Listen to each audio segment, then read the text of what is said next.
সুস্থ দেহ সুস্থ মন ভালো থাকি সারাক্ষণ। নোরেক এক্সচেঞ্জ প্রোগ্রামের অধীনে অ্যামার্ক এশিয়া প্যাসিফিক নেপাল এবং রূপান্তর বাংলাদেশের সহযোগিতায় নির্মিত রেডিও অনুষ্ঠান স্বাস্থ্য জাগরণ।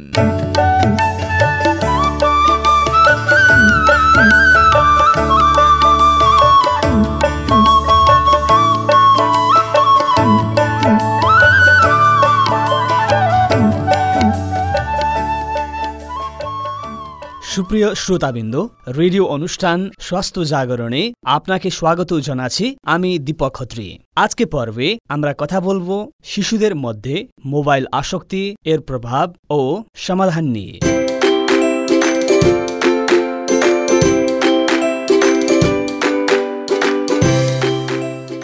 শিশুদের মোবাইল ব্যবহারে কি ধরনের সমস্যা তৈরি হচ্ছে এবং সেগুলো নিয়ে অভিভাবকেরা কি ভাবছেন জানিয়েছেন নেপালের সিন্ধুপাল্চোক জেলার সীতা থাপা। मेरो छोरा 13 वर्षको छ, उनको नाम रवि हो। আমার ছেলের বয়স 13 বছর, তার নাম রাব্বি। আমার একমাত্র চিন্তা হলো কিভাবে আমার ছেলের কম্পিউটারে গেম খেলার অভ্যাস থেকে মুক্তি পাওয়া যায়।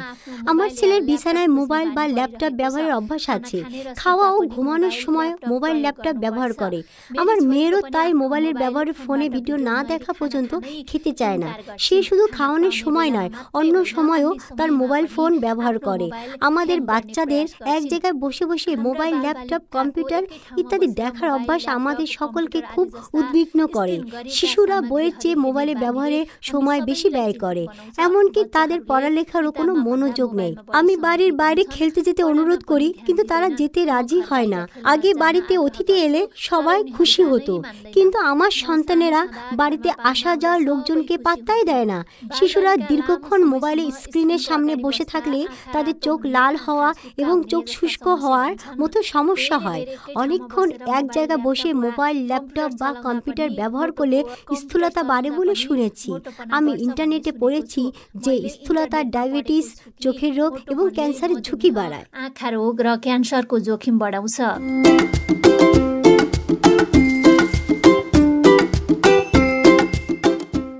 সাম্প্রতিক সময়ে শিশুদের কম্পিউটার, মোবাইল এবং অন্যান্য স্ক্রিন ভিত্তিক সামগ্রীর প্রতি আসক্তি উদ্বেগজনকভাবে দেখা যাচ্ছে। এই আসক্তি শিশুর শারীরিক ও মানসিক স্বাস্থ্যের উপর নেতিবাচক প্রভাব ফেলছে। ফলে এই বিষয়ে পরামর্শের জন্য চিকিৎসকের কাছে আসা অভিভাবকের সংখ্যা বাড়ছে। কয়েকজন অভিভাবক তাদের মতামত দিতে গিয়ে বলেন, চন্দনা দাস মানে সব সময় সে ভাত খাতি উঠতি বসতি, সে ফোন ছাড়া কিছুই দেখে না। মানে প্রতিটা কাজের আগে তার আগে ফোন লাগে। এটা খাবার খাতে গেলি, ভাত খাতে গেলি, কিংবা সে কোনো কাজ ওই ফোন থুয়ে উঠতে চাই না। আমি না পারে কি করেছি, ওই ও রাতেতে ফোন পড়ে গেছিল গেলে আমি বলছি কি ফোন ভেঙে গেছে, তাই আমি বলছি সারাতে দিছি, তাই কয়ে ওরা ওই বন্ধ করেছি। আমি বলছি কি ওই ফোন আর দেওয়া যাবে না, ঠিক হচ্ছে না। ও কাছে কি আমি তাহলে পড়াশোনা করে বিদেশে যাই ফোন কিনে নিয়ে আসবো তোমাকে সবার জন্য। তারপরে ওইভাবে আস্তে আস্তে তাও মাঝে মাঝে ফোনের কথা বলে। আমি বলছি ফোন এখনো ঠিক হয়নি। অনিমা দাস ও হচ্ছে কেউ কথা বলতে লাগলে, ফোনে কথা বলতে লাগলে ও ফোন নেবে, তারপরে ফোনে ভিডিও দেখবে আর টিভি দেখে। ভাত খাওয়ানোর সময় যদি গান চালায় তাহলে ঠিকভাবে ভাত খায়, না হলে হচ্ছে জোর করে খাওয়ানো লাগে, ভাত কান্নাকাটি করে। আমার ছেলের বয়স তো এখন এই ডিসেম্বর মাসে 1 বছর হবে। আমার নাম পায়েল দাস।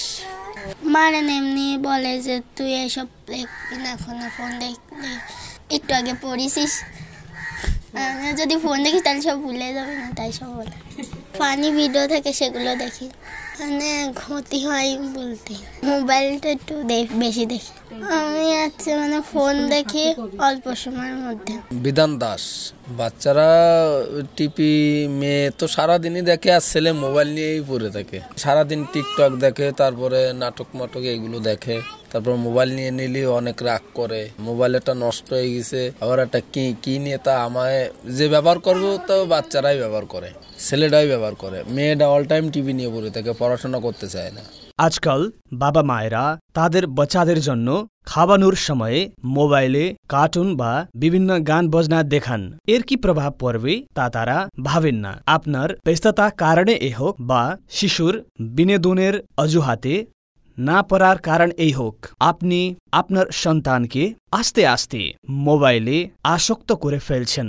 রূপসা ডিগ্রি কলেজের মনোবিজ্ঞান বিভাগের সহকারী অধ্যাপক ও প্রধান মিসেস শাহিনা আক্তার জানান, আমি Shahina Akhtar, assistant professor, Rupsa degree college. Psychology নিয়ে আমার দীর্ঘ 30 ইয়ার্স আমার এক্সপেরিয়েন্স, এবং কাউন্সেলিং এর পরে আমার ক্লিনিক্যাল সাইকোলজি ডিপার্টমেন্ট থেকে আমার বেসিক অ্যাডভান্স দুটো কোর্সই করা, এবং অলমোস্ট আই এম প্র্যাকটিসিং। শিশুরা কেন মোবাইল ফোনে আসক্ত হয় না? মোবাইল আসক্তি একটা বিশাল ব্যাধিতে রূপান্তরিত হয়েছে বর্তমান সমাজে। আমরা কিন্তু খুব আতঙ্কিত, কি করে এই সমস্যা থেকে আমরা পরিত্রাণ পেতে পারি।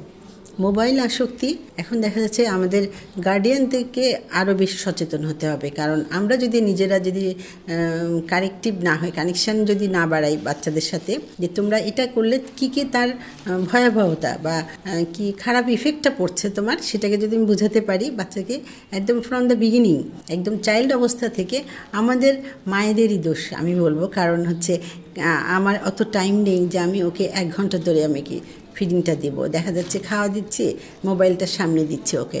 আমাদেরকে আগে কারেকশন নিতে হবে, আমি মনে করি, এটা আমার একটা পার্সোনাল একটা মতামত। তো আমরা অনেক সময় ওদেরকে মোবাইলের কাছে ধাবিত করছি, যখন ওরা অ্যাডিক্টেড হয়ে যাচ্ছে তখন আমরা কারেকশানে যাচ্ছি, কিন্তু অলরেডি তো আমরাই ওকে এই হ্যাবিচুয়েটেডটা করে রেখেছি।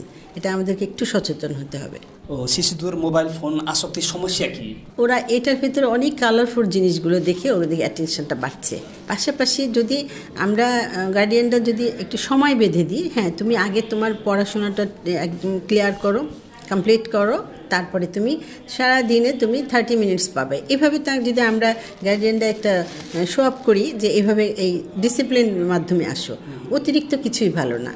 যখনই অতিরিক্ত অ্যাডিকশানে হয়ে যাবে তখন ওর চোখের প্রবলেম হবে, ব্রেনের প্রবলেম, তারপর ভমিটিং টেন্ডেন্সি হবে, কারণ সুস্থ থাকাটাই তো মেইন, তাই না? প্রত্যেকটা মানুষের কিন্তু সুস্থতাই এটা চাওয়ার বিষয়।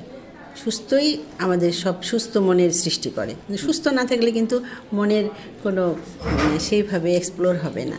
শিশুদের দিনে কত সময় মোবাইল টিভি স্ক্রিন কাটানো উচিত? ওই যে আমি একটু আগে বললাম যে ও হচ্ছে আমাদেরকে টাইম বেঁধে দিতে হবে, কারণ ও যদি কন্টিনিউ করে তাহলে এটার যে এফেক্টিভনেস এটা বোঝাতে হবে। আর সবার আগে প্রয়োজন অলমোস্ট তার কাউন্সেলিং, বোঝানো, ওকে বোঝাতে হবে। ও যদি লুকিয়ে দেখে আমি সার্ভিস হোল্ডার সারাদিন বাসে থাকি না, দেখা যাচ্ছে ও তো আমাকে হাইড করেও দেখাতে পারে। পাশাপাশি যদি ওই যে সত্য কথা বলা, মিথ্যা না বলা, এইগুলো যে কতগুলো যে আমাদের প্রবাদ আছে, আসলে কিন্তু এগুলো খুবই বেনিফিটেড। এগুলো যদি আমরা ছোটোবেলা থেকে বাচ্চাদের শেখাতে পারি যে মিথ্যা বলা যাবে না, যে আমি এত সময় ধরে লং টাইম ধরে দেখেছি, এটা মিথ্যা বলবো কেন? আমি না আম্মু 30 মিনিটস বলেছে, আমি 1 আওয়ার দেখেছি, জাস্ট ক্লিয়ার। এটা যদি না বলে তাহলে দেখা যাচ্ছে যে আরও বেশি খারাপের দিকে, মানে খারাপ ইস্যুটাই বেশি তৈরি হবে। শিশুদের মোবাইল আসক্তি অনেক সমস্যা, আপনি কথা বলেন, স্ক্রিন টাইম কম করতে পারে কি করবেন? মোবাইল আসক্তি কমাতে ওকে মায়ের সাথে কাজের যে অনুপ্রেরণা যোগানো, এসো তো আমরা আজকে একটা ফুডিং রেডি করি, এটা করি, ঘর গোছানো, তারপর বইয়ের প্রতি যদি আমরা তাকে আকর্ষিত করতে পারি। বিভিন্ন যারা মনীষী আছেন, বড় ভালো কাজ করেছেন, বেঁচে নেই, তাদের কাজের মধ্য দিয়ে আমাদের ভেতরে তারা বেঁচে আছেন, তাদেরকে যদি তাদের জীবনী সম্পর্কে যদি সচেতন করাতে পারি, বলতে পারি, নতুন নতুন থিওরিগুলো ওদের ভিতরে আপলোড করতে পারি, তাহলে দেখা যাবে যে ওরা স্ক্রিনটাকে সরিয়ে দিয়ে ওরা চলে আসবে আর এইদিকে। তারপরে বিভিন্ন কারিকুলাম আছে, এক্সট্রা কারিকুলাম, যেগুলো সঙ্গীত, নৃত্য, ছবি আঁকা, পেন, এগুলো যদি ড্রয়িং, এগুলোর ভিতরে যদি ওকে ইনভলভ করা যায় তাহলে দেখা যাচ্ছে অনেকটা সরে আসবে। তারপরে বিনোদন, বাইরে যাওয়া, ঘুরে আসি, চলো বাইরে যেয়ে ঘুরে আসি, মানে উইকে অন্তত 1 দিন 2 দিন এরকম আমরা একটু চেঞ্জের ব্যবস্থা করি। তারপর বাবা মা যদি সন্তানদের সাথে সেই রকম একটা ফ্যামিলিয়ার যে অ্যাটাচমেন্ট, ওটা যদি সুন্দর হয়, ওরা কিন্তু স্ক্রিনে যাবে না। কেন যাবে? বাবা মা তো ওদের নিয়ে ব্যস্ত, তোমরা কি করবা, কি পড়ছো, কখন কি করছো, এটার সাথে ওর সাথে সবসময় কানেক্টিভিটিটা বাড়ানো।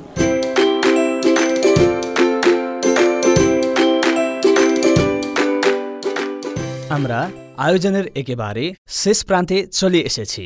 আজকের পর্বটি কেমন লাগলো? আপনার কোনো পরামর্শ বা প্রতিক্রিয়া থাকলে আপনি আমাদের জানাতে পারেন। আবারও কথা হবে নতুন কোনো বিষয় নিয়ে। ততক্ষণ পর্যন্ত ভালো থাকুন, সুস্থ থাকুন, শুভ বিদায়। Thank you.